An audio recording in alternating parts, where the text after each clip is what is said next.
غور سے سنو۔ اللہ پر بھروسہ رکھو اور ڈرو نہیں۔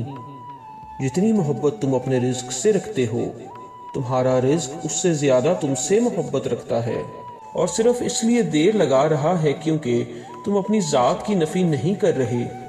اگر تم اپنی ذات کی نفی کرو تو تمہارا رزق خود تمہارے پاس آئے گا اور ایک عاشق کی طرح تمہارے قدموں پر گر جائے گا۔ یعنی ہمیں اپنی کوشش پر بھروسہ کرنے کی بجائے اللہ پر مکمل بھروسہ کرنا چاہیے۔ جو خود کی بجائے اللہ پر بھروسہ کرتے ہیں ان کو اللہ کسی پریشانی کے بغیر خود رزق مہیا کرتا ہے۔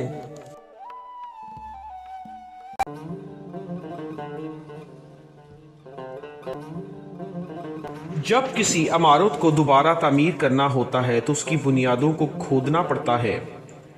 بچے نے جب سلیٹ پر کچھ لکھنا ہوتا ہے تو وہ پہلے اسے صاف کرتا ہے۔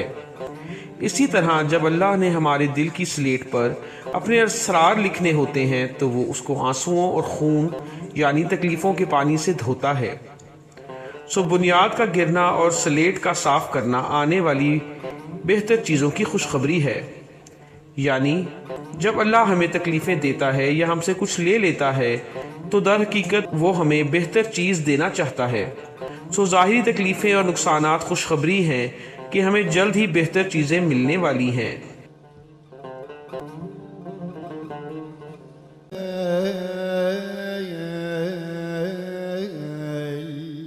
آنسوؤں کی وجہ سے آدم علیہ السلام ملامت سے بچ گئے۔ آنسو توبہ کرنے والے کے لیے سانس کی مانند ہیں۔ اگر تم آدم کی پشت سے ہو اور ان کی اولاد سے ہو تو ہمیشہ توبہ کرتے رہو۔ یعنی انسان بھی آدم علیہ السلام کی طرح غلطیاں تو کرتا ہی رہتا ہے، مگر اگر وہ ساتھ ساتھ توبہ بھی کرتا رہے تو وہ آدم علیہ السلام کی طرح سزا سے محفوظ رہ سکتا ہے۔ اس لیے ہمیشہ توبہ کرتے رہنا ہی عقل مندی ہے۔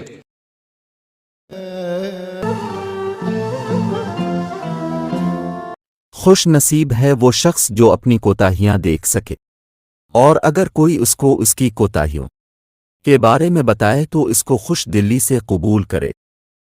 اکثر لوگ اپنی برائیوں کو دیکھ نہیں پاتے، اور اگر کوئی ان کی نشاندہی کرے تو اس سے ناراض ہو جاتے ہیں، جبکہ جو شخص ہمیں ہماری کمیاں اور کوتاہیاں بتائے اس کا شکر ادا کرنا چاہیے، کیونکہ وہ ہماری دنیا و آخرت دونوں سنوار رہا ہے۔ یہ دنیا ایک پہاڑ اور ہمارے اعمال آواز کی مانند ہے۔ جس طرح ہماری آواز پہاڑ سے ٹکرا کر ہمارے ہی کانوں میں واپس آتی ہے، اسی طرح دنیا میں ہم جو اعمال کرتے ہیں وہ اعمال ہی اچھے اور برے حالات کی صورت میں ہماری زندگی میں لوٹ کر آتے ہیں۔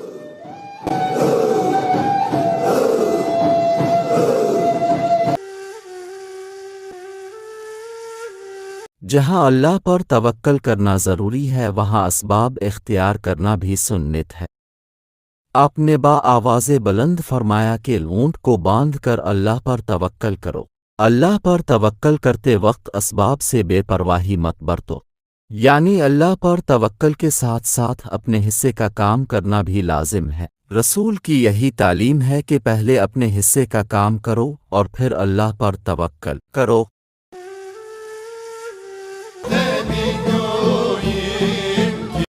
جہاں بہتا پانی ہوتا ہے وہاں ہریالی اگتی ہے، جہاں بہتے آنسو ہوتے ہیں وہاں خدا کی رحمت ہوتی ہے۔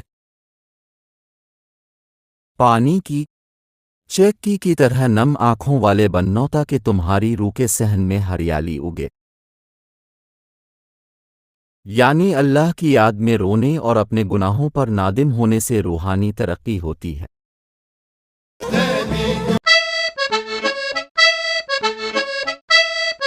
دنیا میں ایک سبز گھاس کا میدان ہے جہاں ایک گائے اکیلی رہتی ہے۔ وہ رات ہونے تک پورے کھیت میں کھانا کھاتی ہے تاکہ وہ طاقتور اور بڑی ہو جائے، مگر رات کے وقت وہ پریشانی سے بالوں کی طرح پتلی ہو جاتی ہے، کیونکہ وہ سوچتی ہے کل میں کیا کھاؤں گی۔ صبح ہوتے ہی کھیت سبز ہو جاتا ہے، سبز دانے اور لمبے ہو جاتے ہیں۔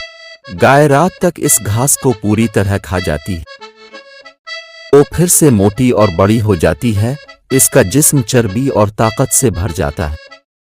رات ہوتی ہے تو وہ پھر گھبراہٹ کا شکار ہو جاتی ہے اور چارے کی تلاش کے خوف سے پھر دبلی ہو جاتی ہے،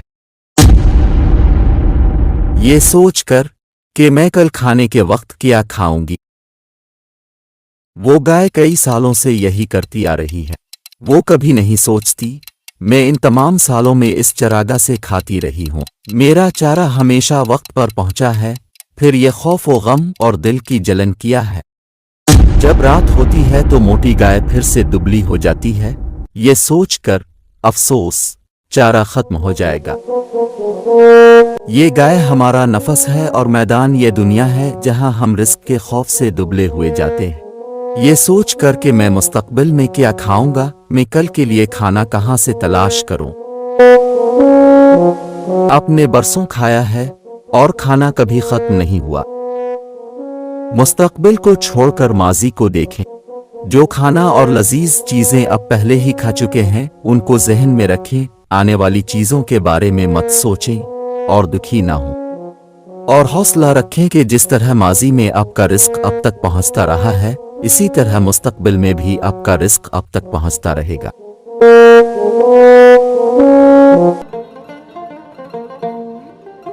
انسان کی اصل غذا اللہ کا نور ہے، جانوروں کی خوراک اس کے لیے نامناسب ہے۔ جو خوراک ہم کھاتے ہیں دراصل وہ ہمارے جسم کی نشو و نما کرتی ہے، روح کی نہیں، جبکہ ہمارا وجود حقیقت میں روح ہے، جسم نہیں۔ اس لیے بہت زیادہ جسمانی خوراک ہمارے لیے مناسب نہیں۔ ہماری روح جو ہمارا اصل وجود ہے، اس کی نشو و نما کے لیے ہمیں اللہ کے نور یعنی اللہ کے ذکر اور اس کی یاد اور قربت کی ضرورت ہے، نہ کہ گوشت اور سبزیوں کی۔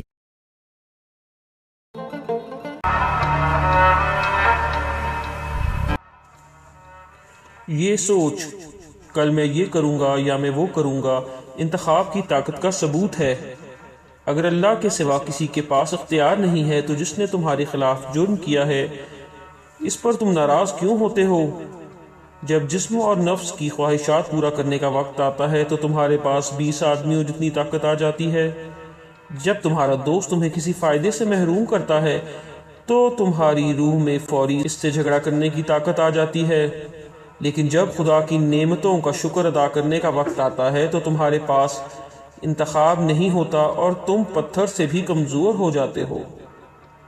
یعنی انسان کو اللہ نے انتخاب کی طاقت دی ہوئی ہے، پر اکثر لوگ اس سے اپنے نفس کی خواہشات پورا کرنے کے لیے استعمال کرتے ہیں اور اللہ کا شکر گزار اور عبادت کے وقت بہانے بناتے ہیں کہ ان کے پاس اختیار کی طاقت نہیں اور ان کا اللہ کی فرما برداری کرنا ان کے بس میں نہیں۔